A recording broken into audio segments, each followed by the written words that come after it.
Welcome back once again to Jack's Tech Corner, and this is another episode or show teaching you more about Photoshop Element 6. I'd like to first start by saying thanks to everyone out there for commenting and subscribing to the show. Subscriptions are doing very well, and it's good to see people are actually viewing the show and emailing me and letting me know, well, I guess a decent job that I'm doing for you. So that's the main thing, and that's the reason I like to do these. What I thought I would teach you today is how to do a panoramic. Now, a panoramic, if you're not familiar with it, is multiple shots that we actually stitch together. Now, we do this to make it look like we have basically a wider angle lens. And we just take multiple pictures and we can actually tie all those together by just stitching. So I have a group of 5 shots when I was at a dam recently of some hillside here. We're going to go from this one down to this one right here. Now, to do a panoramic, you have to know the file names. So if you right click on one of these and go to show properties, this is where you get the file name right here. This is mainly what we're concerned with, is the number at the end, the 127. Because we're going to go from 127 down to, I believe it's 130. No, I'm sorry, 131 is the ones we're going to go to. So let's go ahead and get started doing our panoramic. You're going to open up your full editor. Once your full editor is open, I want you to go to File, New, and then we're going to go to Photo Merge Panoramic. This is why it's very important that we know the file names, because we can use a file, or if you have all the pictures in a folder, you can use a folder. We're going to do it by a file. Now, at this point, what we're going to do is browse out for those files. So we have to know where those files are.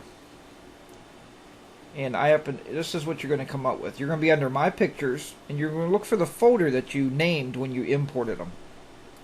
They just happen to be in here.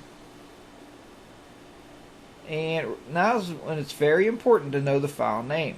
Let's scroll down and find that file name. Right here is 127. That's where we're starting. We're going to go down to 131. I'm going to hold my Shift key down and click. You can see now it's selected all of them. Next, we're going to click OK, and we're going to put those into our file listing here. Then we're going to click OK here, and what's going to happen is it's going to start merging those pictures out. And Photoshop Elements is actually looking for the edges of the pictures, and it's arranging them all on its own, so we don't have to do anything at this point. It's just going to lay these out for us and align these to the best of its ability.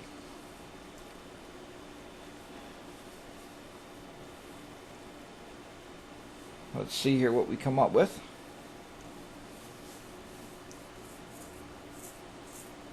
And you can see Elements are still working on it.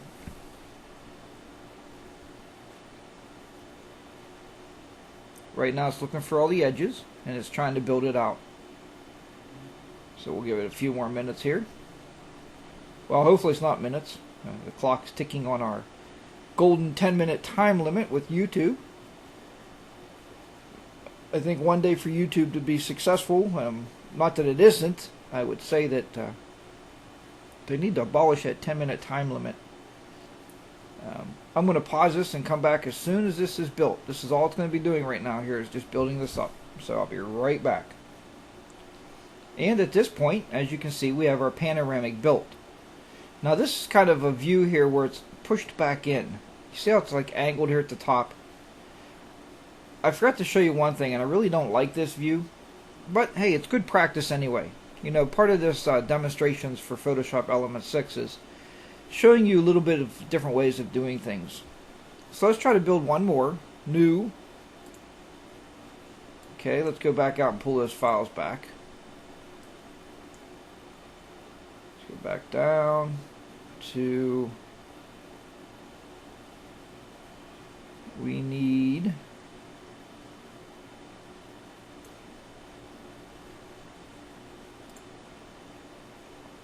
127 to 131. Hold your shift key down, put them back in there. We're going to pop these back in.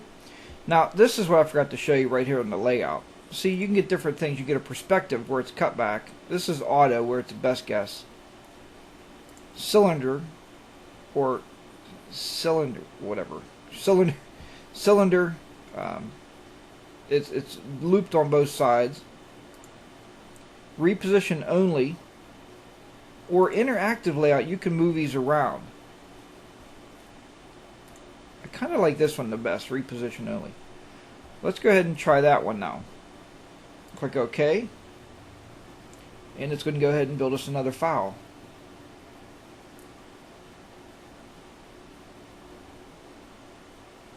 I'm going to pause this when it's building this up here, so I'll be right back. So at that point, now you can see we have another panoramic shot, and look at the difference. See how much nicer this is, how it's laid out straight across. The colors all match, and when you're taking a panoramic shot, make sure you buy yourself a tripod. The reason is the camera has to stay on an exact plane as you go across and shoot these multiple shots. This is a series here of 5 shots. I used to teach in class doing this with 3. The results are not as good, so do at least 4 or 5 shots. Now you see how we have the transparent layer showing through? You have to crop that off. So we have our crop tool selected. Just come across here, and you want the picture in view, but you don't want that bottom of the transparency showing. There you go. Now you have a really nice panoramic shot. And to save these, just go to File, Save As, just like you always would. We'll make it a JPEG file. And we're going to show this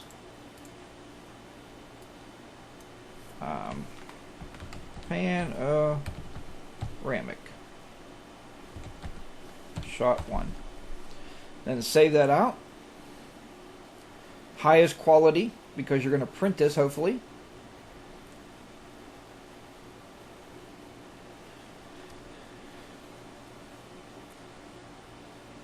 And now it's saving it.